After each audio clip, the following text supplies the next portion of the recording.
One, two, three.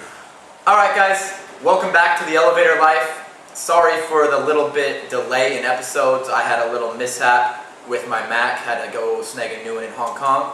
But we're back, we're ready to go, and we are excited. We got a special guest here. This is Ryan Beltran. How's it going, everybody? Hope everybody's doing great, having a good week. He's a good, close, personal friend of ours over here, and he's got a great story. What we'll be talking about today is making the move to China. Ryan came here, how long ago did you come here? Been here, coming up on 10 months here in a few days, actually. About 10 months ago, and we've been getting actually a lot of questions and emails about, I'm interested in moving to China. How do I do it? What does it feel like? What would I go? How does that whole process work? Exactly. So we're bringing Ryan on the show today to kind of give his first-hand experience, what it was like to just up and move everything to China and start an entrepreneurial journey. Yeah, I'm excited for it. Let's get it going. Alright, so first question, why did you come out to China? What was going through your mind, and why did you all of a sudden decide to move to China? Well, I've been here about 10 months. Prior to that, I was leading up to graduation from university. Like all my friends, it was like, hey, and this was probably, I'd say about 6 months before graduation, leading up to that, Yeah. It's like, you're looking at jobs, you're interviewing, you're getting ready for that, internships are ending, all that's, all the build up. And I just looked at myself one day and I said, hey, why not explore other opportunities? I don't want to be 28, 29, 30, however old, and look back and say, I knew these guys were out here, I knew the things they were doing. I didn't want to look back and be like, see what they had done and what I was doing. And there's nothing wrong with that route. It's just I wanted to explore the opportunities here. So I can see that's simply why I decided to come out here. Yeah. And yeah, I want to make clear, I had never met Ryan before. I met him in China. He reached out to us. He was interested in coming to China, and that's kind of how he first came over here. And not everyone is, at the same age group you are that come over right out of school. Do you think it's still a good opportunity for anyone else that even isn't in that age group? Absolutely. I'd say, honestly, any age, whether you're just graduating, working a career for 5-6 years, really anyone and everyone can come out here and explore opportunities. Okay. And one of the interesting things about China is because it is so different from America, and people back home don't have a grasp or any kind of idea what it is like to actually live in China. Yeah. So what were your initial reactions? What was it like, the first few months coming here? Yeah, excellent question. When I first got to China, I really didn't know much, to be honest. I'd say like most people who come out here, you can do the research online, read the little books, from the stores and whatnot. But until you get here, it's kind of like you really don't know. And you come into a city like Guangzhou. I don't know if you all know, but it's 15 million people or so. About, yeah. Yeah. So that alone, adjusting to that was fairly difficult, but also you adjust quite well with the way that the city's actually set up is quite nice. But yeah, the culture shock is set in maybe a couple weeks in, because you're almost in so much shock that you don't even realize you're here. True. And then you go, okay, I'm gonna have to deal with every single little inconveniency that's thrown my way, whether that's 50 million people on the metro, or not being able to speak to the local shop downstairs, getting the wrong food, all the little things start to build on you.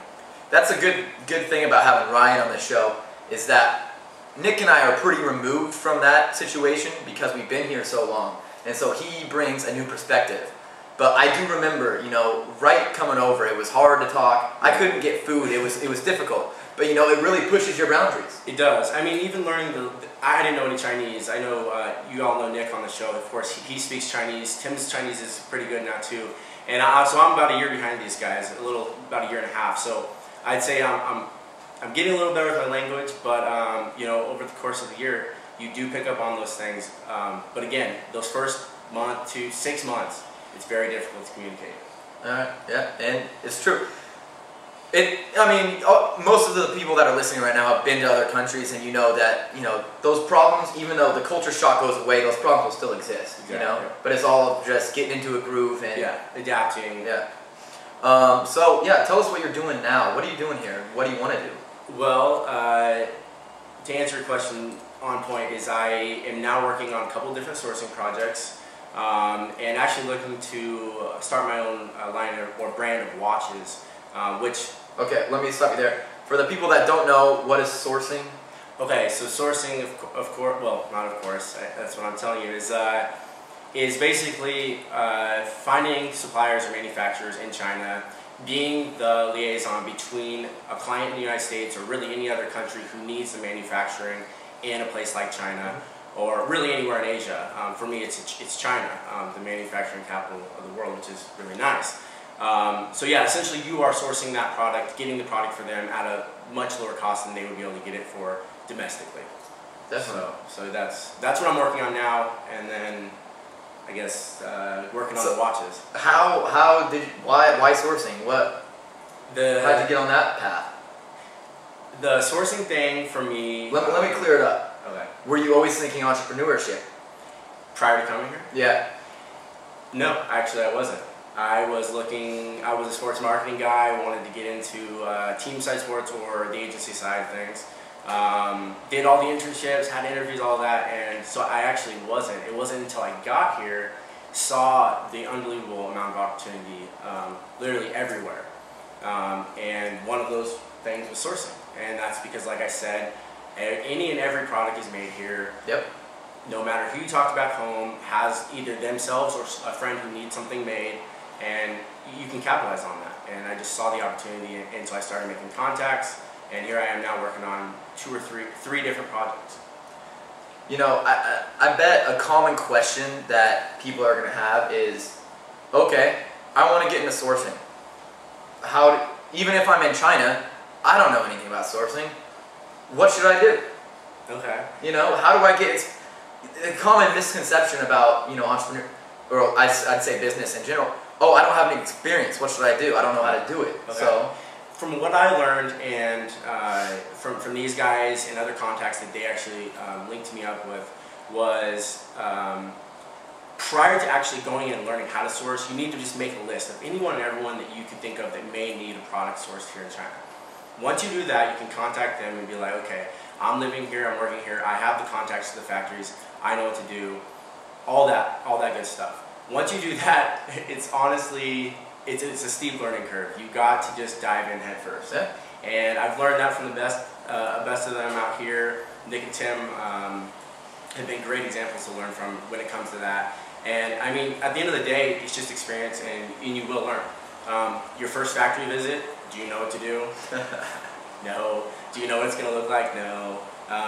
Definitely. And so I would say that you're also going to probably want to be working with a Chinese person who can speak the language, unless you're blessed and you have the language ability already. But yeah, it's pretty straightforward once you get involved. Yep. And he's selling himself a little short. He's actually developing his own line of products now.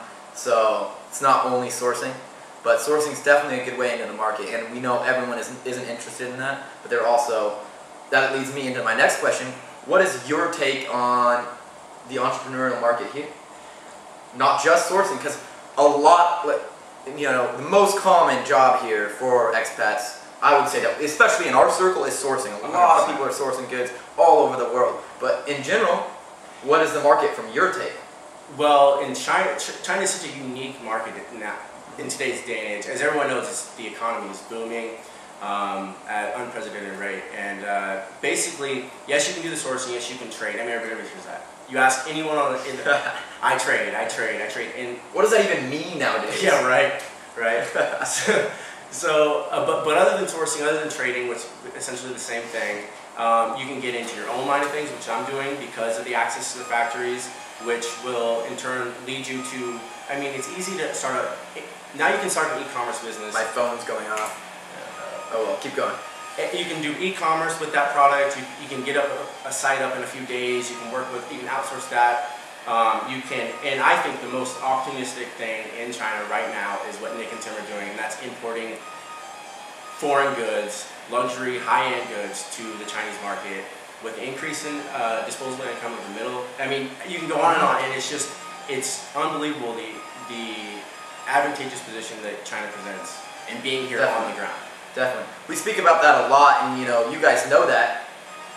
I would kind of like to hammer in, let's go simpler. Let's talk about just general entrepreneurship. Is it a good place?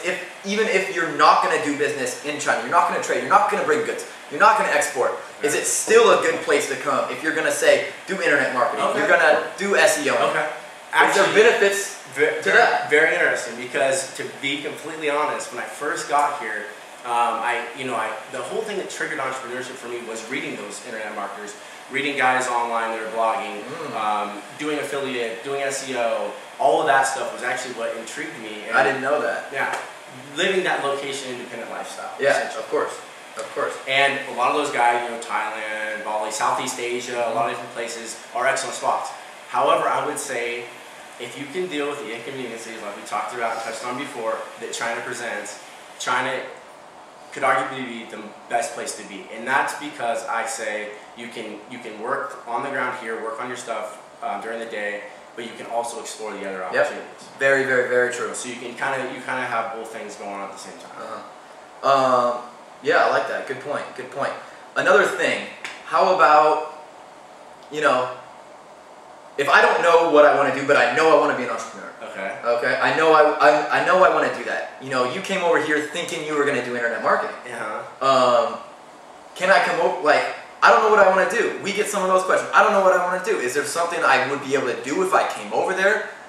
But we speak a lot on the idea that living in this culture and the buzz that's just circling in the entrepreneurial circles around here, opportunities just kind of, the longer you're here, you're like, oh, I could do that. Oh, I could do that. Oh, so, it may not be exactly what you're doing when you're over here, but I would say for the majority of people, you're probably not.